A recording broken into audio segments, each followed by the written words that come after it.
marco del seminario de Código Civil que ha organizado el Colegio de Abogados de Córdoba y su Escuela de Práctica Jurídica. Tenemos la presencia del destacadísimo jurista y presidente de la Corte Suprema de Justicia de la Nación, el doctor Ricardo Lorenzetti.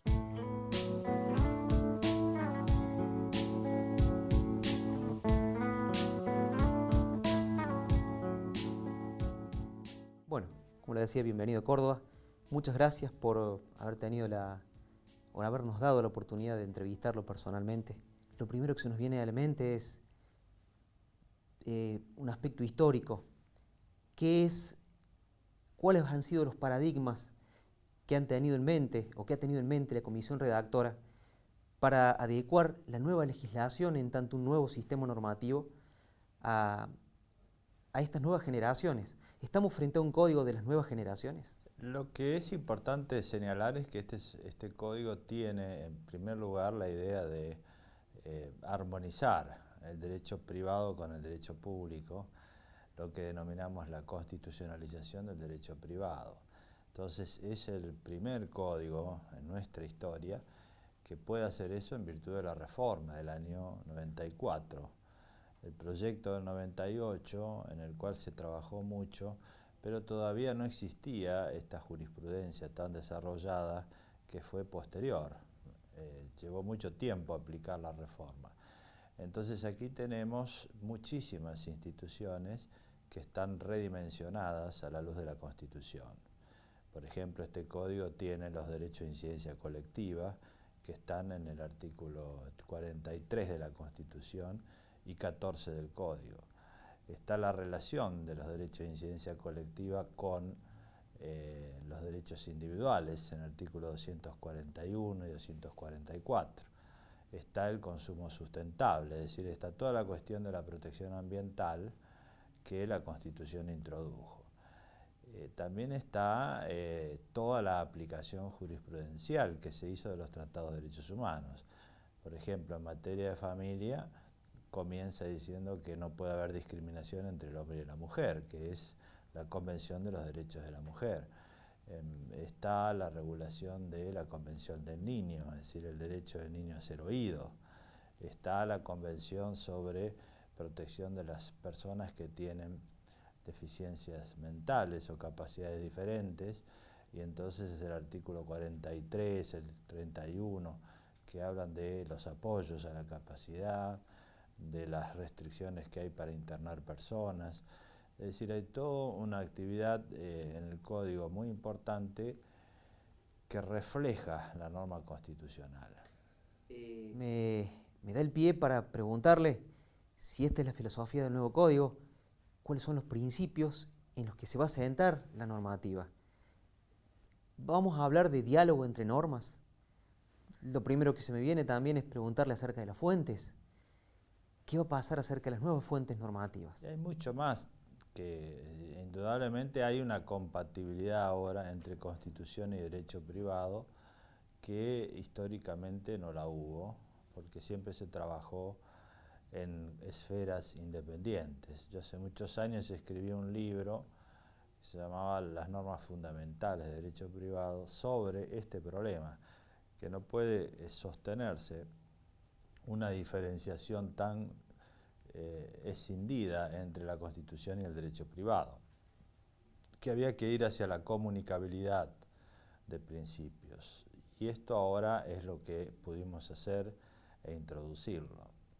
También este código tiene normas importantes que son características en cuanto a la protección de los consumidores dentro del Código Civil, que es muy importante porque también aquí vemos la Constitución en su artículo 42 y el Código, que tiene toda una cantidad de normas relativas a la protección en las relaciones de consumo. Doctor Lorenzetti, releyendo el título preliminar y algunos aspectos importantes, donde básicamente está centrada la filosofía del nuevo código, y pensando en el artículo 1 y el artículo 2, interpretación y fuentes. Pensaba en una teoría, la de Dworkin básicamente, y pensaba en el concepto de derecho. Es que el legislador ha pensado en un concepto de derecho como una práctica histórica de las sociedades, como una interpretación y que se va dando en el devenir histórico de las sociedades. Estamos frente a esta nueva concepción del derecho. Y se ha pensado mucho en el futuro, es decir, en todo lo que va a venir. Por ejemplo, hay mucha regulación sobre los vínculos que se hacen a través de Internet. Hay una protección de la imagen, de todos los derechos personalísimos, que van a ser un gran tema del futuro, porque el uso de la imagen, el uso de los datos personales, la protección de la dignidad, la exposición a riesgos, voluntarios o no, por parte de la persona, todo eso tiene su correlato en los derechos personalísimos, que están muy desarrollados y que son temas que en el futuro van a ser muy importantes. Creo también que desde el punto de vista de la abogacía es interesante señalar que este es un código que está pensado para el siglo XXI, en el sentido de que es un siglo donde el tiempo es veloz, los cambios sociales son muy rápidos, los tecnológicos, los económicos, y entonces no se puede hacer normas rígidas que cierren los caminos, sino más bien cláusulas generales. Entonces hay muchas cláusulas generales. Las cláusulas generales son conceptos jurídicos indeterminados que permiten que luego sean llenados a través de la interpretación concreta.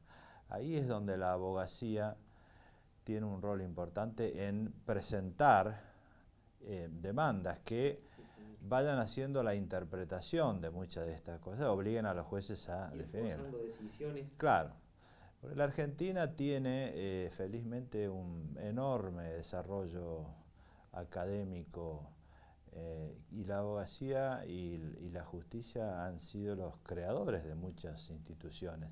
Este código brinda grandes oportunidades para eso en todos los campos, tanto de las relaciones patrimoniales como las no patrimoniales.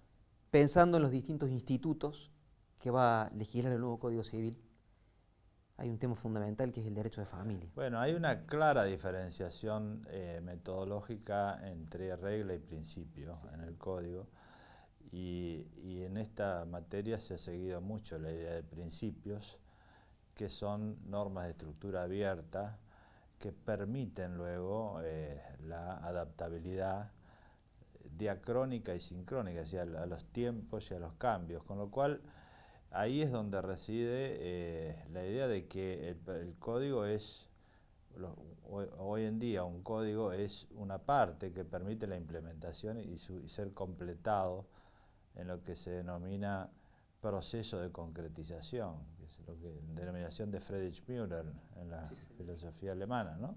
Proceso de concretización de la norma, es decir, la norma está, pero tiene que ser concretada en un caso concreto. Allí es donde hay una gran actividad del Poder Judicial y de los abogados. Son vastos los temas. Sin embargo, hay uno que tengo en mente y que seguramente se está preguntando la gran mayoría de los docentes y, por qué no, también las personas de la sociedad civil. Las nuevas formas de gestación. ¿Qué aspectos va a regular el Código Civil? No, ahí se discutieron las distintas alternativas y bueno, lo que hay es la concepción natural. No ha surgido ningún debate al respecto, porque nosotros adoptamos el criterio de la Convención cuando fue reconocida la Convención del Derecho del Niño, y dice que hay vida a partir de la concepción. Siempre aclaramos que no estamos hablando del aborto, sino de las consecuencias del nacido vivo. En materia de fecundación in vitro había que regularla, porque la fecundación se hace, está autorizada por el Estado, los centros administrativos están, las obras sociales han comenzado a reconocerlo, la jurisprudencia ordena. Bueno, había en ese momento que reconocerlo. Ahora, ¿desde cuándo hay vida? Bueno, en ese caso nosotros incluimos una norma que dice que hay vida desde que el embrión se implanta. Ese aspecto no generó en sí tanta controversia. Fue eliminado el artículo 19, pero sigue en el 21. El problema son los embriones no implantados, porque quienes sostienen que hay vida, bueno, dice esto no puede no ser vida, entonces no pueden ser desechados. Y quienes sostienen que no es vida, dicen, bueno, esto no es un problema, la Corte Interamericana también tiene un fallo en este sentido.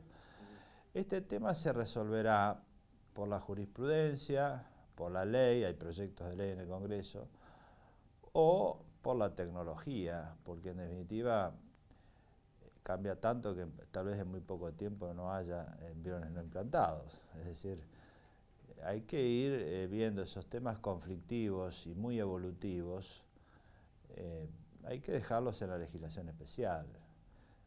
Y bueno, hoy se practica, lo que se ha hecho es solucionar el problema desde cuándo es nacido vivo alguien que nace por este sistema, que hay que establecerlo. Y eso está, no veo que haya tanta complicación. Las cuestiones, por ejemplo, doctor, donde se han, digamos, relegado a una legislación especial, como por ejemplo responsabilidad del Estado, fueron cuestiones donde la Comisión no compartía el criterio quizás del Poder Ejecutivo en direccionar las normas hacia... Sí. Bueno, nosotros incluimos toda una responsabilidad del Estado dentro del Código, que es lo que decía la doctrina argentina en materia de derecho civil y en gran parte la jurisprudencia de la Corte.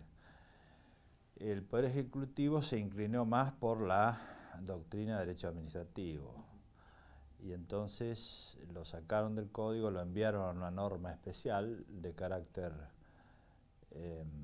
administrativo. Bueno, eso ya es ley vigente, con lo cual es otro tema, ¿no?, sobre el cual habrá que opinar y discutir a medida que se vaya aplicando. Parte de la doctrina cordobesa, le debo confesar, un poco, digamos, temerosa, prefiere abroquelarse en lo que ya conoce. Dice, no, el Código Vélez es insustituible. ¿Será tan así? No, yo creo que, primero, el Código de Vélez contiene muchas instituciones que siguen estando ahora, porque cuando uno dice cuál es el significado de la prescripción, cuál es el significado de la noción de obligación, obligación alternativa, disyuntiva, cuál es el significado de la extinción de un contrato, cuál es el significado de hecho jurídico, acto jurídico, pago. Muchísimas de estas cuestiones siguen estando, o sea, no es que se han borrado. Lo que hay es una adaptación, que seguramente si Vélez viviera en nuestros tiempos sería el gran reformador, porque no era un hombre que se hubiera contentado con dejar el derecho hispánico como estaba, lo tomó, lo incluyó en un sistema y lo adaptó, es decir, creo que Vélez estaría muy contento y sería el primer integrante de la Comisión de Reformas, ¿no?